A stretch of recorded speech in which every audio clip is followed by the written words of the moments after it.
రావణాసురుడు సీతమ్మను అపహరించినప్పటికీ ఎందుకు తాకలేకపోయాడు? రావణాసురుడికి ఉన్న శాపం ఏమిటి? మనం తెలుసుకుందాం.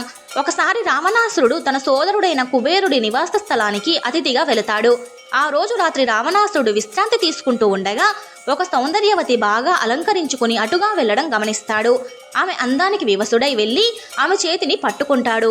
ఆమె రంభ, కుబేరుడి కుమారుడైన నలకూబరుడి భార్య. వెంటనే రావణాసురుడి చేతిని విడిపించుకొని, మీరు అలా చెయ్యకూడదు, మా మామగారైన కుబేరుడికి సోదరుడివి, నేను నీకు కోడలిని అవుతాను, కోడలు కూతురితో సమానం అని చెబుతుంది. ఎంత చెప్పినా రావణాసురుడు వినకుండా ఆమెను ఘోరంగా బలత్కరిస్తాడు. ఆమె ఏడుస్తూ నలకూబరుడి వద్దకు వెళ్ళి రావణాసురుడు తనను బలత్కరించాడని చెబుతుంది. అది విన్న నలకూబరుడికి పట్టరాని ఆవేశం వచ్చి, ఓరి రావణ, నీకు కోడలు అని తెలిసి కూడా బలత్కరించావు, నీకు నీతి లేదు అని చెప్పి కోపంతో రావణాసురుడిని, నువ్వు ఎవరైనా పరాయి స్త్రీని ఆమె ఇష్టం లేకుండా బలత్కరిస్తే నీ తల 7 ముక్కలవుతుంది అని నలకూబరుడు శపిస్తాడు.